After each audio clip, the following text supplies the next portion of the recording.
York Jets veterans report for training camp tomorrow. The question still looms.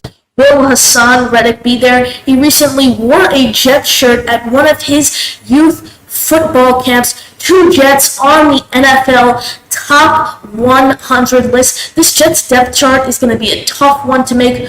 What are the top positional battles going into training camp? It is in the huddle with Boy Green and Connor. We are live. J-E-T-S, Jets, let's go. Jets wide receiver Wesley Walker. Wesley, how you doing today? ESPN writer Mr. Rich Cimini, Jets reporter for The Athletic, Mr. Zach Rosenblatt, Hall of Famer and Jets legend, Mr. Marty Lyon. Your host, Connor Long. Welcome in, everyone. It is In the Huddle, episode 4, with Boy Green and Connor. Like I said, New York Jets veterans set to report to training camp tomorrow. Boy Green, how you doing tonight? I'm doing awesome, Connor, and I love the new backdrop. It looks like you're in some sort of a botanical garden of some sort, and glad to see you doing well. Training camp's finally here, pal. Yeah, like you said, training camp right around the corner. You know, the dead period's almost over. What we have been waiting for, finally, us New York Jet content creators have a lot to get into now. You know, we're starting tomorrow, all the way through the Jets season, through January, hopefully into February. It's really nonstop if you really think about it. It 100% is, and this is the race, Connor, so buckle your friggin' seatbelt, pal. And you're a teenager now, so you can handle these sorts of things. You know, you become a man now, and that's it. It's going to be a wild ride. Yeah, this is actually my first full season as a New York Jets content creator. I officially joined the content community. I think I might have posted my first video post the Jets Commanders win. So really, really towards the end of last year. Didn't even get to feel what the mid-season feels like, but glad to be here for the first full season. We're going to dig into something that was released by USA Today Sports. You know, they had the Jets going 12-5, not only winning the AFC East, but taking home the Lombardi Trophy. Boy Green, what do you got on that? I'll tell you guys this straight up. You either believe that Aaron Rodgers is going to be healthy or you don't believe. And if you believe he's going to be healthy, then you believe the Jets are going to be very good because he is the biggest upgraded quarterback in the entire league. And what I mean by that is from what the Jets had last year to what they have this year. So a 12-5 prediction, 12 wins would tie the Jets' most wins they've ever had in a regular season all time. That's 1998. Of course, the Super Bowl is obvious. It's been 55 gosh darn years since the Jets have hoisted the Lombardi Trophy back in the AFL-NFL merger days. So this would be spectacular, and it's something that, quite frankly, is my goal for the season. I'm just going to lay this out bluntly. If the Jets win the Super Bowl, the season was a success. If they don't win the Super Bowl, the season was an epic failure. That is the bar that I'm raising for myself. Every fan is up to their own interpretation. So USA Today, check it off the bucket list. That's what I plan on doing, is winning the gosh darn Super Bowl this year. And this Jets roster is certainly touted enough to do so. Yeah, I 100% agree. Whether it's the young core, the big four, Sauce, Brees, Garrett, Jermaine, or it's the veteran squad. You have Aaron Rodgers leading this team. You have a veteran presence in Mike Williams, 12-5, winning the Super Bowl. I want some more of that. Really, really love it. But again, top 100 NFL list came out today. I just want to pick your brain on that a little. Aaron Rodgers ranked at 92, Reddick at 87. What are your thoughts on that list? Do you think they could have been higher or lower? To be honest, and this may be polarizing, Rodgers shouldn't have been on the list. This is a top 100 list on a year-to-year basis. He played 4 snaps, and it is what it is. Now, it's different for me on the NFL top 10 list. You had Jeremy Fowler of ESPN on the show, counter flexing on everybody with all these spectacular guests. And, Jeremy Fowler and the Boy Green right below that on the list. It's a pretty good list. But for the top 10 quarterback list, I feel differently. It's the quarterbacks heading into the season. Like, where do you feel? The top 100 is a recap. It is what happened in the past. It's not prognosticating for the future. So to be honest, Rodgers shouldn't have been on the list, just point blank.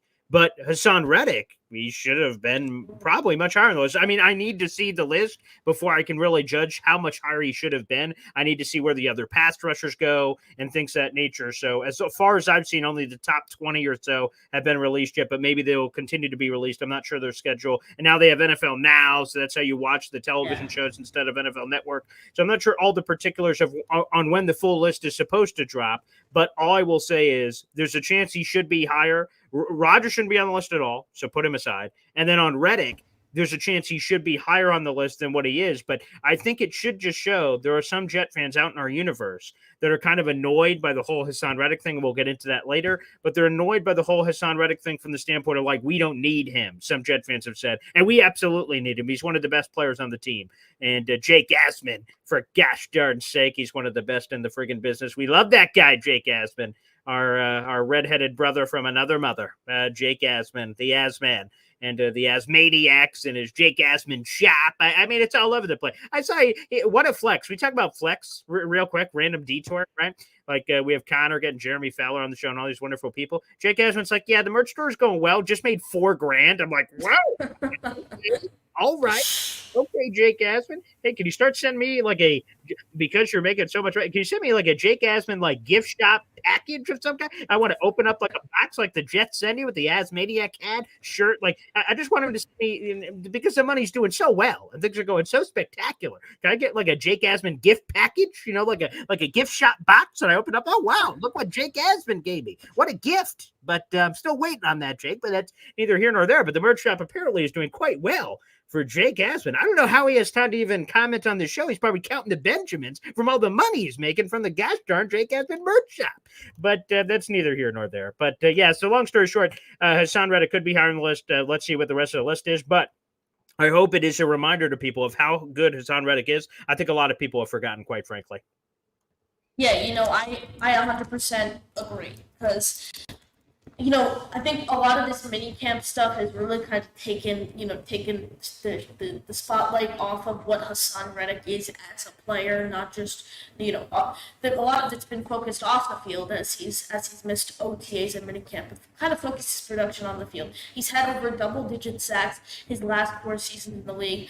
I thought he was snubbed on that list. I told Fowler. Fowler kind of agreed with me on that one, and I mean, I don't care what the talent is above. If you're producing double-digit sacks for 4 consecutive years, that's insanely hard to do in today's game. If you could accomplish that 4 years in a row, I mean, you have to be higher up on the list. But before we get into the top 5 positional battles going into camp, I just wanted to, Aaron Rodgers, pardon my take, kind of spoke a little about the trip to Egypt, and as I was reading that report from Zach Rosenblatt, which I first observed it on Twitter, I was kind of cringing as to what the things he would say and how, because it's like everything this guy says is framed as, okay, so I'm sure we'll see, well, actually no, because training camp's starting, so the national people won't have to use Rodgers anymore, because then they'll actually have news now.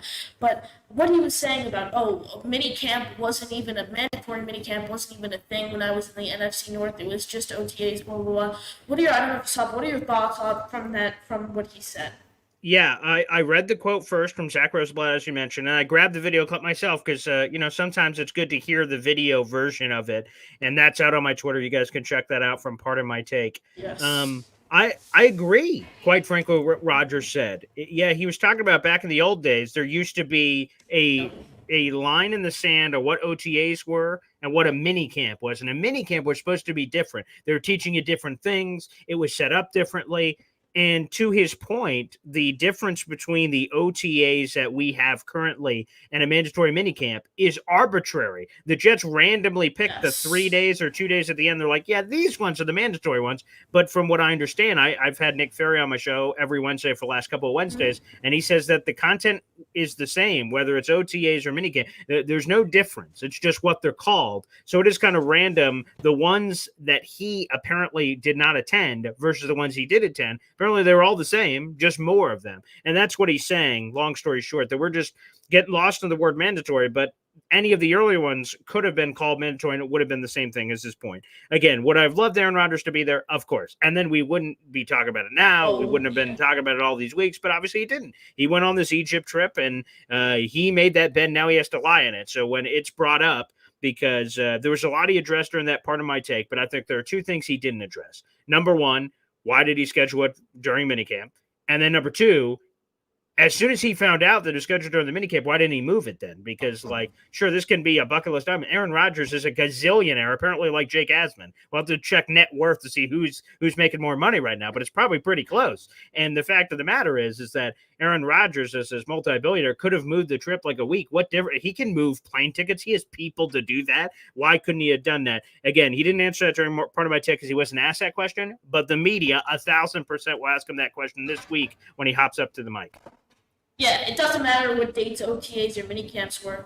Follow the line. Aaron Rodgers was not there, and even more notably, because Rodgers was at OTAs, Hassan Reddick was not present for minicamp. And with, one day, Jet fans are kind of might be a little mixed emotions, worried or not. Will he report to Florham Park tomorrow?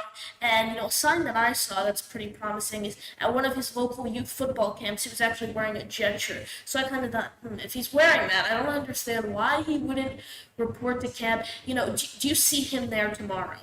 Connor, I love the investigative journalism there. Jet shirt, boom, he's going to be there. Make sure you tweet that out later. Hashtag breaking news, booyah.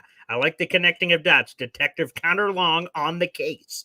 I would say this. I would be surprised if he does not show up tomorrow because, again, he had fined $50,000 a day. The money sign you're making, even that would even hurt Jake Asman and his incredibly sized wallet. If all of a sudden they were finding him $50,000 a day, it would take a while, but eventually he would start to feel it in his wallet, and that's expensive. But hell, he could do what Jordan Love did. We heard the news earlier today that he's reporting to camp, but he's not doing a practice until they pay him his money. So that's what we call a hold in the business, which is a fancy term for meaning he can't be fined because he's going to be on the premises, but he will have some reason. Jordan Love is being very transparent. The sole reason is the contract, but sometimes they fake it, say, my back doesn't feel right, my hamstring. And then they just sit out of practice until the contract situation is resolved. So long story short, hold out. I would be completely surprised if he's not among the players that are reporting tomorrow, which again, the rest of the Jets players report tomorrow in the first practice on Wednesday, the 24th.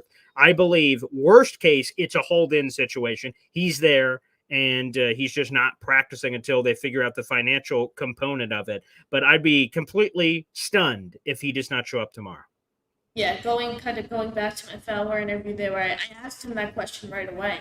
And he kind of said, yes, I think he will be there, but, quote, don't hold me to that. He said we might see something where, like you mentioned, the hold-in, he said, he'll say he something with his hamstring issue, he pulled a hamstring, and then he's on the sideline observing practice. Honestly, I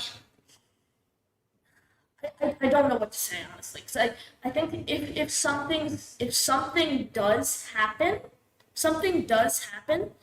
I think it's just a sweetener. I think there's just some money guaranteed. And I think that's what does happen. Would I love for him to practice right away? Would I love for him to report tomorrow and play right away? Yes, I'd love that. But I agree. I think worst case scenario, we're looking at a hold-in. Yeah, exactly. And again, I don't think it's the worst thing in the world. That means at least he's there. If he just says, I'm not showing up, find me whatever you want, all of a sudden then we're like, oh boy, this guy is willing to dig his heels in, and things can be drama, and the stories on ESPN and things of that nature will continue to pour out. But if he shows up, at least you're, that song, you're halfway there. Whoa, halfway there if he shows up. Okay, now we just got to get him over the finish line and figure out the financials. Yeah, 100% agree, but let's get into the main topic for today. Top 5 positional battles to watch for the Jets as they head into training camp. And you actually must have taken you a very long time, as that is no joke of an article. You released your 53-man roster prediction. Check that out. That was released on heavy.com. And then you actually did over an hour long, I think it might have been an hour and 15 minutes, something of that extent, morning show, Boy Green Daily today, where you broke down your predictions. So everyone definitely go check that out. But top 5 positional battles. This is what I think of it.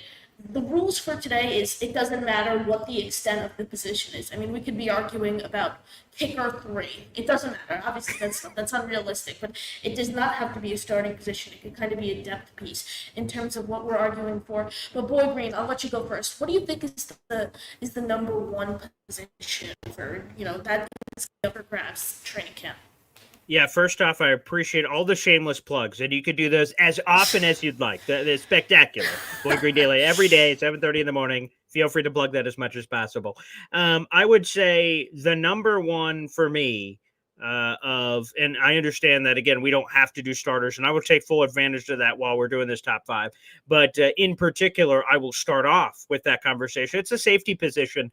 I think Tony Adams is a locked-in starter, but everyone else is up for conversation. Chuck Clark, if a gun was to my head and I had to spit out an answer of who is going to be the opposite starting safety of Tony Adams, it would be Chuck Clark. But boy, Ashton Davis, my guy, the California product, who I've been bashing that drum since he was drafted so many years ago. He is an athletic freak, and he has maximized his opportunities when he's been on the football field. He's a freaking ball magnet. He's a chick magnet, too. I mean, he's just a magnet of everything, is what Ashton Davis is when he's on the football field. And I think he has a chance to get in there. At a minimum, I think he's going to be your big nickel, and you can use him in that situational role where, again, he's just kind of roaming, and you can use 3 safety looks. You could get very creative. That gives you some flexibility. Michael Carter II from a schematic standpoint when you use Ashton there. It's a safety position. Isaiah Oliver, I think, is a roster lock. He was the converted corner to safety. He was the first free agency move the New York Jets made. Keep an eye out for Jalen Key if he's going to make the roster. He's a really talented kid out of Alabama. So there's a lot of competition there. The battle to watch specifically is Chuck Clark, Ashton Davis. But boy, that safety room is pretty fun. And think about all the rest of talent on the rest of the defense. Boy, if you're a safety, you got to love the rest of the makeup of that defensive roster. Yeah, I completely agree. Safety, and something I think that's kind of low leverage at the end of the safety, that I'll be interested in what direction the Jets kind of go in there, is that last safety spot. Like, will they go to JBC? JBC, the Jets have seemingly kind of liked. The problem is he was injured all of last year, and he was a day. But from the day they drafted him at LSU, they've had such high praise for him. Or do they give it to Mr. Irrelevant, Jalen Key? I think that's definitely a battle to watch in our training camp. And then you even mentioned Isaiah Oliver, who I think it might have been with you in one of our earlier episodes, where you mentioned him as yes, I think it was when you mentioned him as a sneak pick for that specialist job. 100%. I don't think enough people are talking about it, even still to this day, despite the fact I said it with you, Connor. I said it on your show. We blew that news on the show, and still not enough chatter, which means I guess we just got to yell louder and try to control the volume of our voices here. But Isaiah Oliver, man, he could be the Justin Hardy replacement at gunner that no one's talking about. Brandon Eccles is one of those guys. He's a spectacular special teamer. He's a great gunner for Brant Boyer and company. But there's a chance that Isaiah Oliver is that guy. Everyone says Irv Charles is that guy, but if Isaiah Oliver is that guy, maybe you have a little bit more flexibility. You could stash Irv Charles on the practice squad, perhaps, and that could give you a little flexibility with how you construct that wide receiver room. Because Irv Charles is basically the Justin Hardy of his position. Justin Hardy, as we discovered, played 1 snap on the defensive side of the ball his entire tenure with the New York Jets. Irv Charles he is a wide receiver by name on the roster, but he's not a wide receiver. He's just a special teamer. So if you could get that benefit out of Oliver, that gives you roster flexibility potentially for a variety of positions, because it's a game of chess. It's a puzzle piece, whatever analogy you want to use. If you're able to keep one less wide receiver, that gives you a little bit more flexibility for an extra offensive lineman, an extra linebacker, however you're going to piece together that puzzle. Everyone smash that like button. Make sure you're subscribed to both of our YouTube channels. Mine is at NYFlight Jets Talk, Boy Green at Boy Green 25. I really agree with that safety take there, and your take on Irv Charles. I think Irv Charles, he's looked great on special teams when we've seen him though. Hardy though is definitely a big loss, 100%. I definitely he's a cheaper deal that it's okay, there's not really an excuse for not, that's not a deal that's going to break the cap. To me, there's no excuse for not getting that deal done. And I think it really just came down to Brant Boyer. Brant Boyer maybe be like, hey, this will save us a nickel or two. We have Brandon Eccles, who's been in some legal trouble, but we seem to really like him on special teams. We have Irv Charles, who we were speaking about right now, who they seem to feel pretty confident. But I like the safety pick there. A pick that I'm going to go with, pretty obvious one, defensive tackle. You have Quentin Williams. He is that main guy who does everything. He has a great pass rusher. So you think Quentin's going to make the roster? I think it'll be tough. I think, maybe he's a practice squad guy that they might try to Okay. elevate. I think it'll be tough. But in all seriousness, Quinnen is that lead guy, and then behind him, you have some different options. You could go with Solomon Thomas, who just signed an extension, who I personally think is that guy who had, I think, 5.5 sacks last year and then was awesome against the run. I think he's your defensive tackle too. But, you paid Javon Kinlaw a ton of money this offseason, I think, for a player his caliber. You paid him a ton of money. Is he ready to come in and kind of earn that job? And then also, a name who I personally would not count out is Lakai Fotu. I mean, I think a lot of it, I don't mark my word, I do not think he will be the defensive tackle too. But if he can kind of battle throughout camp, rise his way above depth charts, we've seen that with some Jet players when they kind of go into camp, no-name guys, and then they're in the rotation right away. It's something really interesting. Boy, Grant, give me another position battle to watch. Yeah, I'll carry your water here and just kind of. I had them later in the list, but I'll just put them here now. It is defensive tackle. I believe Javon Kinlaw, based on contract, will be technically the starter, but they rotate. So there's going to be a lot of these guys. And Likey Fotu is a guy that is very, very intriguing. And you always got to give the benefit of the doubt to the Jets defensive coaching staff. If they identify a guy, and even if he doesn't have a great history, which, again, if you look at analytics or just raw stats on Likey Fotu, there's not a lot there where you're like, oh, obviously this is what they saw. It's hard to see that with Likey, but again, if they see it, you're like, well, I mean, they discovered Bryce Huff, they created Quincy Williams, and then you go through the Tony Adams, you go through the list of guys that John Franklin Myers, I can just keep going, of players that they're able to cultivate and turn into things. Boy, I trust their judgment when evaluating defensive talent. So Likey Fotu is going to be interesting. I love Sally, to your point. He's coming off a career year. He's a very interesting cat, too. The one that if you want to judge and say, boy, how did they not get that one done? It's not Quinnen, it's Quinton, who they allowed to jump over to the Cleveland Browns. And apparently it was the same contractual offer he had the year before, but the Jets had a fax issue or couldn't get Quinton would have come back to the Jets, but they had some communication because the Jets worrying about other free agents. By the time they got back to Quinton, he already agreed to join Cleveland. So he would have been a nice guy to bring back in the room. And that sounds like a dysfunctional, who the hell, was a phone on silent? How did that happen? But that's neither here nor there because, again, relatively speaking, it's not a key priority to the New York Jets who are worrying about other things, and I understand. But that one's still a little bizarre. But it is the defensive tackle room because it is just different. There's no Al Woods. There's no Quinton, as we just mentioned earlier. So you're rotating new guys into the mix. How do those guys step up to the plate? Again, I go back to point number one, which was trusting the defensive coaching staff to get the most out of this talent. Yeah, I completely agree. I'm gonna give my little nugget there on Jefferson, get into my final position, then we'll move on in the hotline. But Brandon Pockris of Jets X Factor recently released his top 5 trade targets for the Jets, and it was really interesting. I stumbled upon it. I saw Quentin Jefferson on it. I'm like, I think he might be talking about 2023 free agency. So no, I decided to read it. He actually made a very good case for it. You look at the Browns' defensive line. It's going to be tough for a guy like him to kind of crack some playing time, get some snaps. So, if you really think about it, he was this close to coming back to the Jets. Maybe the Jets add a little pick there, kind of sweeten the deal, bring him back to Florham Park, and then he's already emerged as I think, like we mentioned, that D2, D3, DT2 or DT3 guy. What are your thoughts on that possibility? I just love the cut of Brandon Pockris with a P, jib. I mean, yeah, I saw it. I said, ooh, that's creative of getting a guy and bringing him in here. It could be in a couple weeks. He knows the scheme already, so that could be a great mid-round swap-a-rooney. They take some money off the books for Cleveland. They get some more insurance at the defensive tackle position. I'm not sure if it'll require an injury or something for the Jets to do that, or would they just be aggressive in general and say, you know what, let's add this to the room and let's do this thing. It wouldn't be much. I imagine a late draft choice, a 7th or 6th perhaps, would be enough to warrant that. But I love the idea from Pockris because it makes a lot of sense. Quinton did a really, really nice job with the Jets last year. Yeah, and my final position battle, which I think is one of the most intriguing ones on the depth chart. 'Cause, this is a position room that we've talked about it several times. We've talked about it on my show several times. The wide receiver four spot. Man, I am concerned. Who is this going to go to? Jets. They could possibly give it to Brownlee or Irv Charles, but I think those guys are buried all the way in the back.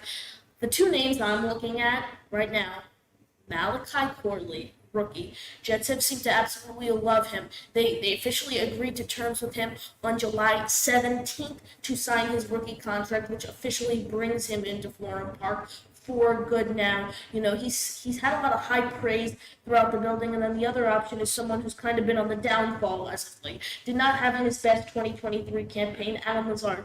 He was into a 4-year, $44 million extension. Not contract, excuse me, following the 2022 season to bring him to the Jets, kind of pair with his quarterback, Aaron Rodgers. When all said and done, how you have the friendship between Lazard and Rodgers, you have the performance, though, from what we've seen already out of Corley. I know you're big on Corley, but who are you giving that to? Boy, it's a good question. It's a good question. Ultimately, I think that I'll just go through the whole thing. I believe Garrett Wilson will be wide receiver one. Mike Williams will be wide receiver two. I believe Xavier Gibson gets the early attention for wide receiver three until Corley comes of age at some point later in the season. And then wide receiver four, I'm going to give that edge to Alan Lazard. I'm going to give that to him for now and allow Corley to marinate. But obviously the path is there for Corley to take all the reps that he wants to, depending on how quickly he gets to it. Again, months ago, Robert Saleh said that Corley has to work through some raw route running abilities. And then I watched the Jets training camp preview that they did inside their beautiful Jet studios, and EA repeated it. He said, boy, Corley's got to work on the raw route running. And he brought it up again. I'm like, man, okay, apparently that is still a thing. So that's the thing that he has to overcome. Again, can it come to him quickly? We get the pads and we're like, oh, okay, he's well ahead of what we thought. Sure, that's possible, but that's the thing we got to see. Yeah, I 100% agree. One little comment here from Hennessy Heisman before we get into the callers. Yeah. Paul, what is it with your father's hate for Rodgers? I think Jake has already categorized it while you've been on his show. I think your dad has a severe case of what Jake would call Rodgers derangement syndrome. Yeah, me and my dad have seen a few doctors about this.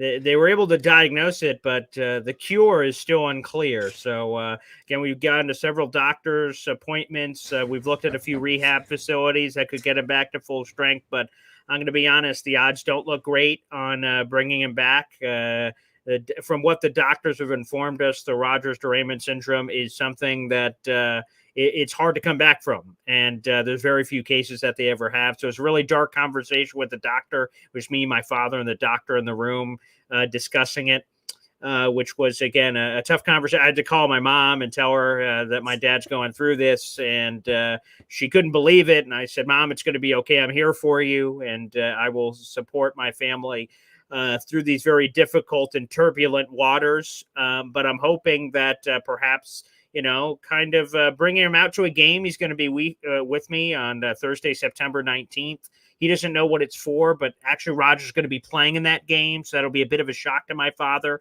But perhaps watching Rodgers, I don't know what the weather report is that night, but I've heard that it's going to be raining touchdowns. So, for my father, hopefully to see that, hopefully that can help cure him. If not, after the game, we'll bring him back to the facility. Speaking of Rodgers derangement syndrome, we have someone on the line who has the opposite of Rodgers derangement syndrome.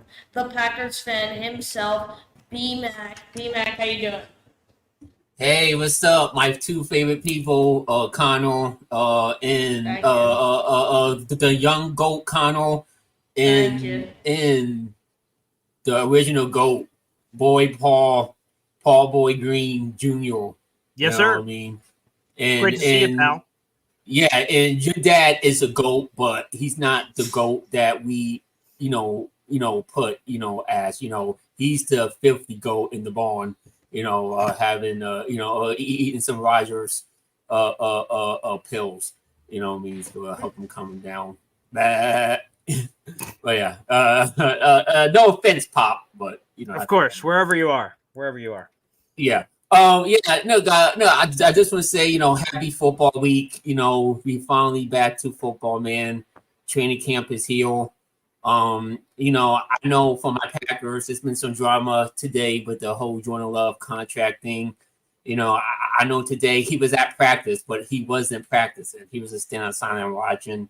So I guess they're trying to. Better than nothing. Yeah, better than nothing. But the media is not gonna. I mean, I love Jordan Love. That's my quarterback. But just to be fair, the media is not gonna, bad teammate, bad leader, or B-Mac, you can say it. I know what you want to say. You wish Aaron Rodgers was still your quarterback. I know. It's okay. You can say it. I mean, look. I'm a Packer fan and Jet fan, so I get to have the both of best words. You know what I mean? I get to watch Rodgers ball out with the Jets, and I get to watch J-Lo ball out for the Packers. So hey, you know what I mean? Yeah. I'm lucky. So and plus, the Packers always kick the Cowboys' ass all the time. Paul Senior. Are you still salty that Mr. Rodgers kicked your team's butt all those times? Knock you out of the playoffs, knock you out, broke your heart in the regular season. Are you still having flashbacks of that throw to Jared Cook on 3rd and 25? 2016. What a dot! I think his team was the number 1 seed that year, and we were a 10-6 wild card team. And we wasn't supposed to be there. And Rodgers dragged us to that game and, be a rookie Dak and a rookie Zeke and knocked his team out of the playoffs crying. Ooh. Mason Crosby, 51-yard field goal kick. So, hey, Parsenio, it's okay. It's okay, Parsenio. It's somebody kicked my team's ass a bunch of times. I would hate him too. So, wow. You know what I mean? So, when Parsenio goes to bed at night, he just have, nightmares of Rodgers slaying his team. You know what I mean? So I see the comment in there from our guy Brandon, part of the Boy Green Coffee Club. He says, B-Mac and Paul Sr. this Saturday night only on pay-per-view. I can't wait for that. We'd love to get into a debate with them because it's going to be a 100-0. Won't be close. Okay, and I say Saturday night, but of course it would be Saturday morning if that does indeed happen. Wow. Yeah, it's going to be Muhammad Ali in his prime versus a washed up Forrest Gump. But he was still running at the end there. In the movie, with the long gray beard. It's going to be that type of battle. So Parsenio, if you want some. Come get some. One thing.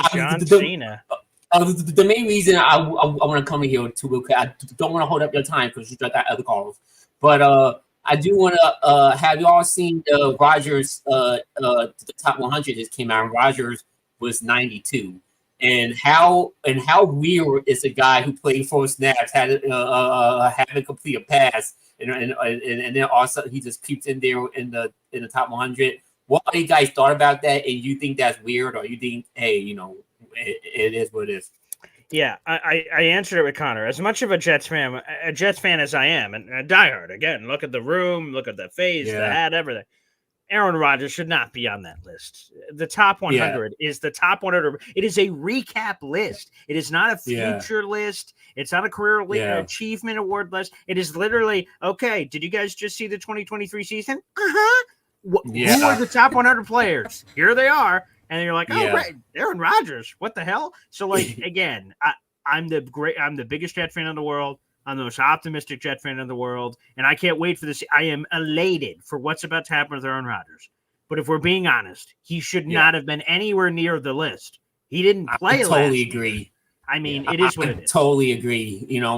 As a big Rodgers fan, and it's not Rodgers' fault. It's the other people voted, right? If it was Rodgers, he would personally come out and said that, take me off the list, because I played 4 snaps. Do it next year when I come back and have a bounce back year. You know what I mean? But as a big Rodgers fan, I agree. He should never been on But at the end of the day, it's not a big deal. It's just a list. The players vote, and look, it shows you that the players still have respect for him, even though he only played for a snap. So that's still good for our Jet fans, I guess. But yeah, I totally agree. He shouldn't be on. But at the end of the day, it's just a list. Connor, what's your opinion?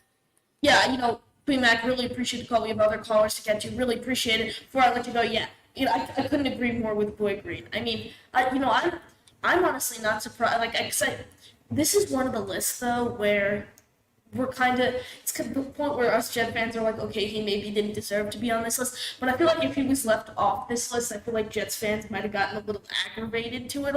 So it's kind of one of those, all right, I'll take it, but does he really deserve to be there? No, but if he was not on it, would we be disappointed? Yes. So that's where I stand on the list. If he was off the list, if he was off the list, I wouldn't waste a fuss. I wouldn't say nothing if he was off the list because I will understand it. You know what I mean? I wouldn't be one of those people or outrageous. How no? You know what I mean? I'm kind of disappointed that he was on the list.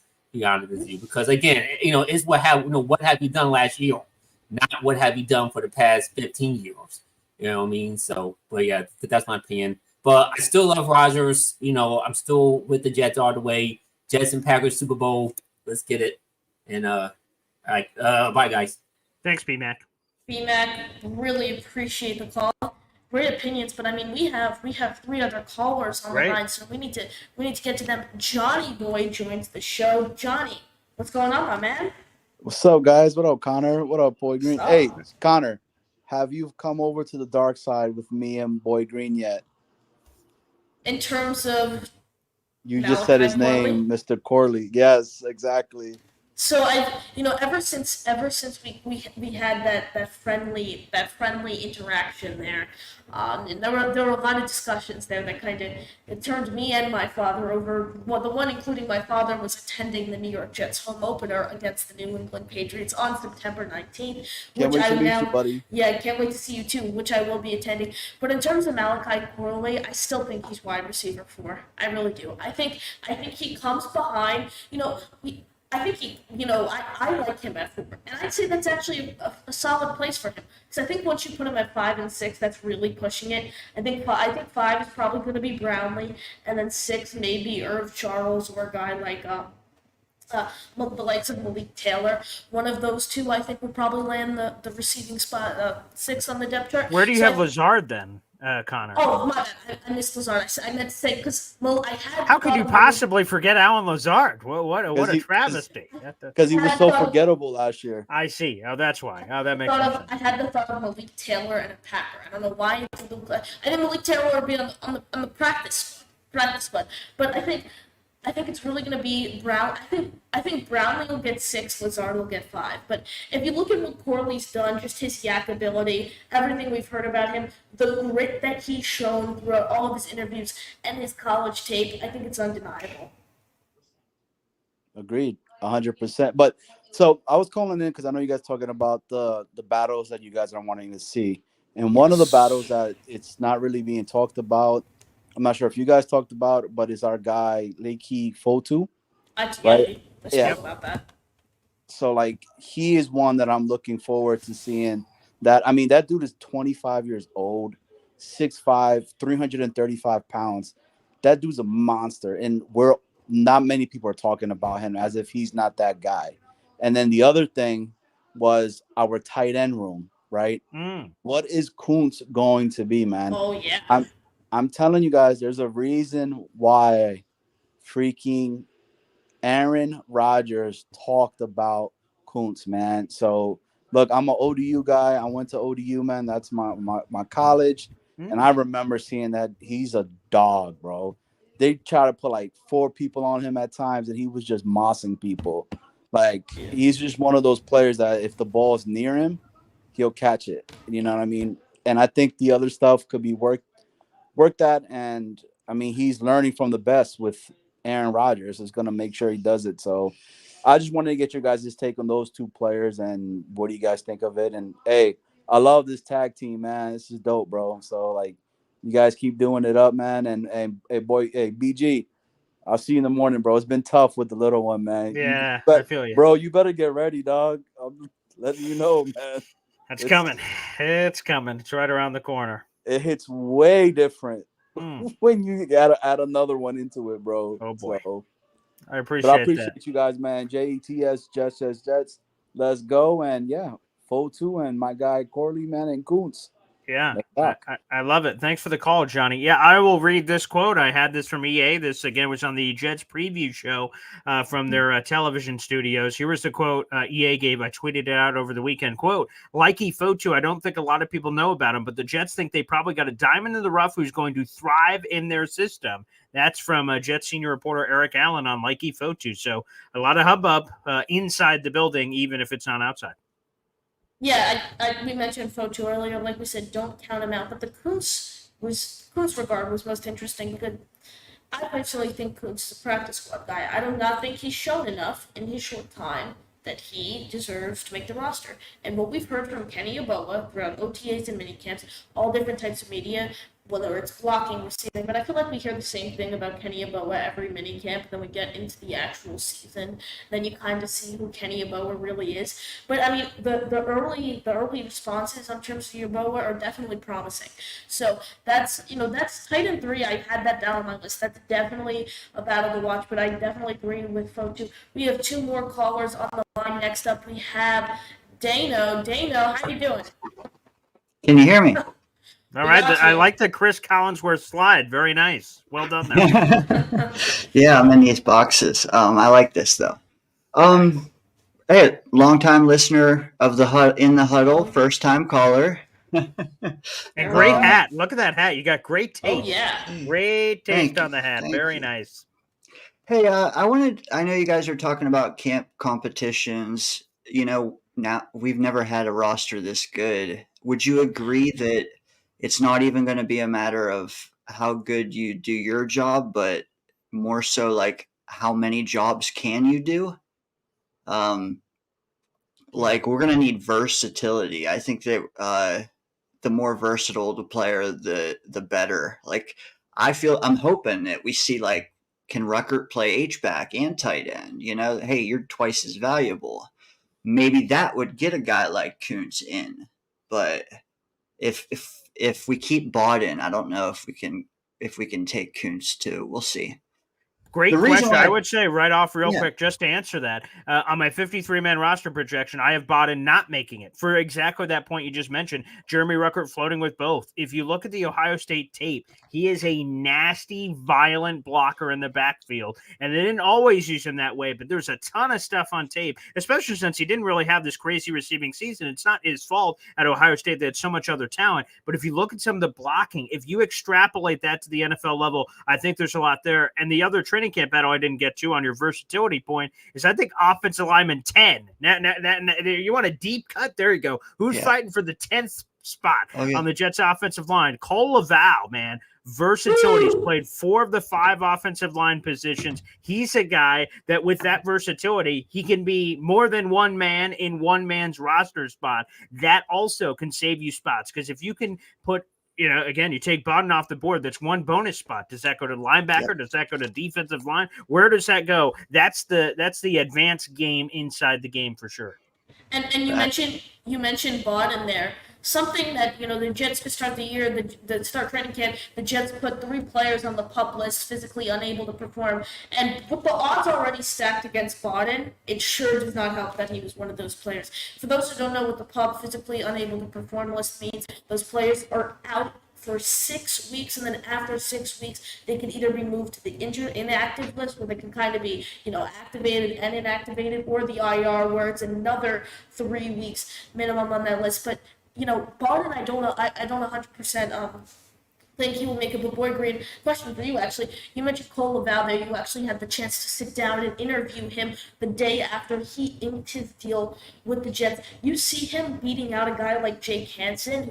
The versatility is definitely there. But you look at Jake Hansen, Jets signed him towards the end of last year. My first ever podcast hit on this channel where I had you on. I spoke about it. We were like, oh yeah, this Hansen guy's looking great. I mean, he's probably not going to come back, but I mean, just from what we've seen is awesome. The Jets did end up inking an extension with him Where do you see him falling? Do you think he's practice squad, cut, or 53? And quick note on your PUP, they can be activated at any time, so that could still happen before we get to the season, so they won't have to miss that necessary amount of time, of course, for the PUP. But I would say Jake Hansen and Cole Laval are the two dudes that will be battling for the 10 spot. Jake Hansen, I'm sure, has the edge because he's already been in the scheme. He's already been on the roster, dating back to last season. As you mentioned, he got some starting opportunities. But Cole Laval was all UFL, and so we have two things here. You either have a player that's gotten a taste of the NFL and he wants more. That's Jake Hansen. And Cole Laval, this is his first ever NFL opportunity in his life at 26 years of age. People are different kind of hungry when they know that this may be their only chance. I'm not trying to question the hunger of Jake Hansen. I'm only speaking of the hunger of Cole Laval. And I think, again, based on speaking with him, his representation, and getting to know everything about him, there's a different level of drive here. And again, that will be the player that I'm rooting for. And if Hansen doesn't make the 53, I think he's going to have a nice warm spot waiting for him on the 16-man practice squad. I did want to hit, like Kuntz was just because Johnny mentioned it. I did have a question for you guys, but before I ask it, can we all agree that we want that 10 spot to be Connor McGovern's? It just doesn't, like, yes, like, again, we can all kind of do a head nod to that, but man, based on every person I try to talk to outside of the organization, I haven't talked to anyone on the inside about it. It just seems like, for whatever reason, bridges burned is too aggressive a way to put it, but like, the ship has sailed. Like, they've all, I don't know why they have, because again, Joe Tippmann, when he's doing his interview on Jake's channel, he kept talking about Connor McGovern's impact with him, of watching tape and being around for him as a mentor of sorts. I have no idea why the Jets wouldn't want to bring him back. The only reason, I guess, would be if Connor is just done and that he's making the money that he made last season, which was dirt cheap, and that maybe that's all that his career is now, is that putting his body through the trials and tribulations. He got hurt last year too, is that portion of the exam. Am I willing to do it for insert amount of money? He was willing to do it for 3 years, 30 million. Yeah, of course he was. That's a lot more money for just 1 million and change, which again, to all of us, I'll take $1 million. But in the grand scheme of things of football, it just doesn't sound like it's going to happen outside of an injury. And then they force themselves that way. It just doesn't sound like it's going to happen. Yeah, you mentioned McGovern there. I really like him, and Dano, I know how much you love McGovern. I mean, every show, and I love that you love that guy so much. I mean, I did a show, I believe Saturday evening it was, and we were talking about the debating between Ayuk or Adams, both who were pretty unlikely, but I wanted to really break that down. And Dano, all I saw from Dano was in the chat was, "Get McGovern done. Get McGovern done." But I know you have a guest behind me. I did want to just say that what I want to really hone in on is the secondary between safety and the corners. After 2024, Sauce is all we have.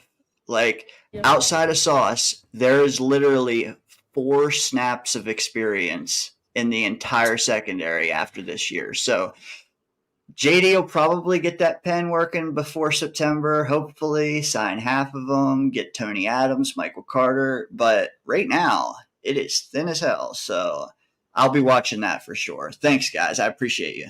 Of course, Dano, appreciate Great the call. question, Dano. Yeah, I'll just carry over what he just said. He's 1,000% right. For those who don't know, DJ Reed a free agent, Michael Carter II a free agent to be after this season, Brandon Eccles a free agent. That's a sneaky one. People aren't talking enough about. He's been a great special teamer, and he's been a great reserve corner that is also has starting experience from his first couple of years in the league when the Jets didn't have Sauces of the world and DJ Reeds. So yeah, Joe Douglas is going to have to do some work there. The corner room is deep, and I don't think there's any room for anybody else. I think the 5 are going to make it: Sauce, Reed, MC2, Eccles, and Stiggers. But the 5 are good for 2024. Beyond that, all of a sudden, there's a lot of questions. PG, one comment I wanted to bring up before we get to our final caller of the night and we wrap up is, 20 minutes, exactly 20 minutes ago, I put it in, but I had to make sure I saved it. Our man Don C of Project Prospects. More importantly, is it too early to do a 2025 mock draft? And 4 Boy Green hops in here.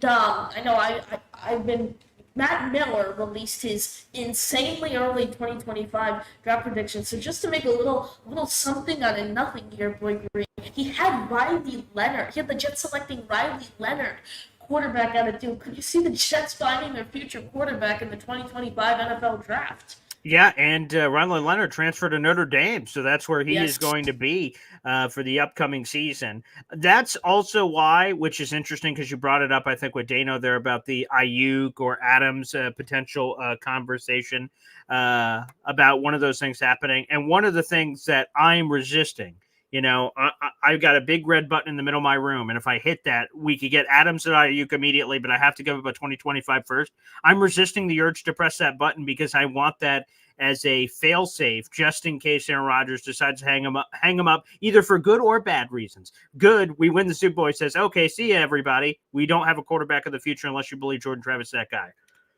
If things go horribly, he gets hurt again or whatever happens, he just decides to walk away. The Jets don't have a quarterback for the future. So I want to keep that first-round pick in the back pocket for the potential of Riley Leonard, Shedeur Sanders, whoever that quarterback happens to be that is available. So, yes, I believe they should keep that in the back pocket because Aaron Rodgers, by that point, would be 41 years of age heading into that draft, even if he was still playing for the Jets. Is it too early? Again, in a world where it is Super Bowl or bust for the Jets, I won't be participating in them outside of reading Matt Miller's thing, which I do for ESPN. I'm a freak. I can't control myself. But if I'm ever going to dive in those waters, it'll be watching Dom C stuff, Project Prospect, on his YouTube channel because he does awesome work. And he joined me every Monday for Mock Draft Mondays leading up to the draft. So is it too early for a mock draft? For me, absolutely it is. The only ones I'll be reading are the way too early ones. But for you, Dom C, it's never too early. You do this all year long, pal. Yes, completely agree. But we have one more caller on the line before we wrap up. It appears to be we have another child on the line. Well, I hope I'm saying this name right. Josh Wolliver we have on the line. Josh, how you doing? Thanks so much for bringing me on, Connor and Paul. Josh, what's that autograph on the bottom of your hat? It's Will McDonald.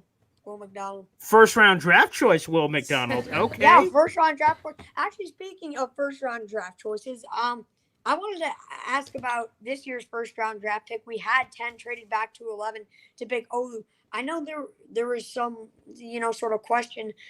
Could they trade up for possibly Brock Bowers? But I honestly personally love the Olu pick. Your guys' thoughts?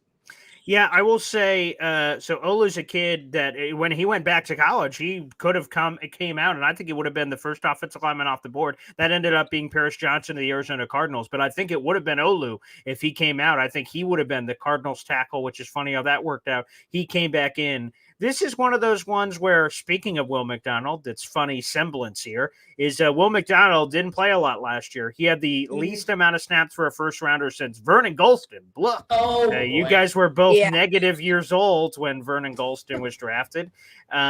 So that was terrible. But this time with Olu Fashanu, he also does not have a clear path to playing time. So he's another guy that's not going to be playing immediately, and the Jets are competing for a Super Bowl. So there's kind of an identity crisis there from your mind. Like, why would you get a guy that's not going to play immediately? But it's really grown on me because I love Fashanu, the prospect, and you have to make sure that the injuries don't derail your season this time around. And if Tyron Smith goes down, you have the greatest break-the-glass emergency in history in Olu Fashanu. So that's one I've really grown on with more time. So Josh of Josh's Sports Report. The sports report you just gave is exactly it. Is that I'm all on board with Olu Fashanu being the left tackle of the future for the New York Jets. And worst case, if he has to step on the field, I feel pretty good because, as Connor Rodgers told me, he's one of the best pass protectors to immediately come in terms of college to the pros, and he feels pretty good with him having those kind of elite traits immediately. Right, and that depth is definitely something that there was a lack of last year. The offensive line was like one of the worst in the league. We had a bunch of guys coming up from practice squad because there were so many injuries, but this is sort of a safety net, which I like. Another safety net I want to talk about, Tyrod Taylor. Good investment in my eyes, 100%. We saw what happened to Rodgers last season. The Jets really had no backup plan. They forced Zach Wilson into emergency situation. Connor or Paul really could Tyrod Taylor, let's say Aaron Rodgers gets hurt first play, could Tyrod Taylor potentially lead this Jets team to sort of a wild card round, sneak into the playoffs?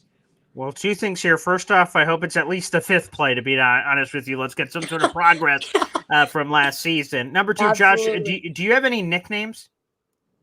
Well, my real name's Joshua, but I Okay. go by Josh. Okay, so that's like a nickname. So my nickname for Tyrod is Ty God, baby, because he's the best backup quarterback in football. So yeah, do I feel confident that if Aaron Rodgers is just to go down, that Tyrod Taylor could go, I'm the captain now of this ship. This is my ship.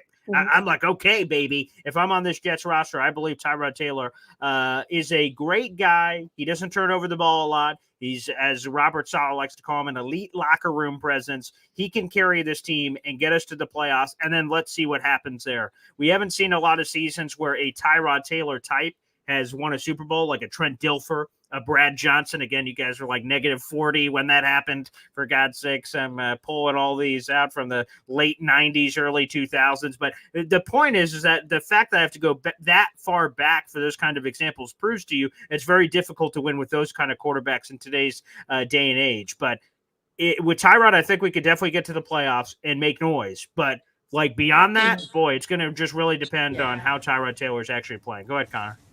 Yeah, Josh, really, really appreciate the call. I agree. I think I've said it all along. If Aaron Rodgers has to miss 4 games, I think Tyrod will go 2-2. 10-7, I think is a bit of a stretch for Tyrod, but we saw him. If you look at his statistics in terms of win and losses, his last couple of years in the league, he's pretty much 500. And he kind of did the same with the Giants when he had to step in. He looked fine with the Giants. All I'm asking is for average, competent play. Are we asking for too much as Jet fans? Most likely, as we have not seen the Super Bowl since 1969. So, what I hope is, I agree, I hope it's at least a fifth play where we see Aaron Rodgers. But to that extent, I think 10-7 would be a bit of a stretch. But I can see, honestly, I think it's 9-8 or 10-7 really with Tyrod. So you look at that. Jets won 7 games last year with Zach Wilson. The Jets won 7 games the year before with Zach Wilson. So I think it's at least a 2-win improvement from Zach Wilson to Tyrod Taylor, possibly 3. But Boy Green, in the Huddle episode 4 is completed.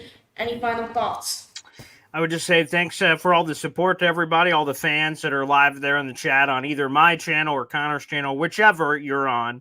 Make sure you guys like the video, hit subscribe. That's a free way to contribute. We love getting the memberships and all that, super chats and all that jazz coming in. And that's terrific if you want to go above and beyond. But the free way to contribute and help this show grow is by liking the video and hitting subscribe. That is a free way everyone can contribute. So thanks to everybody for tuning in. And finally, football is back, baby. The rest of the Jets players report tomorrow, and practice is the day after that on Wednesday. So it's we're here, baby. We are here. Finally, like we spoke about at the beginning of the show, we will have something to talk about starting tomorrow. It's really, I'm so happy because there's really 2 main dead periods when you think about it in terms of creating content. It's right after the season ends, which is that January, where you really only have the Senior Bowl to kind of scout out drafts. Then you have a little to the combine. Then mostly after the draft, you have after mini camp ends, it's like you're on full lockdown. But now, starting tomorrow, people, we've made it. We've made it. Starting tomorrow, it is a non-stop push all the way, hopefully, to the Super Bowl, where the Jets hopefully earn the Vince Lombardi trophy. Everyone, like Boy Green said, hit subscribe to both of our channels. I'm so close to monetization. Make sure you like my video and subscribe. At my Jets Talk on YouTube. You can find my work on jetxfactor.com and the league winners. Everyone, thank you guys for watching. And as always, JTS, Jets. Jets. Great show.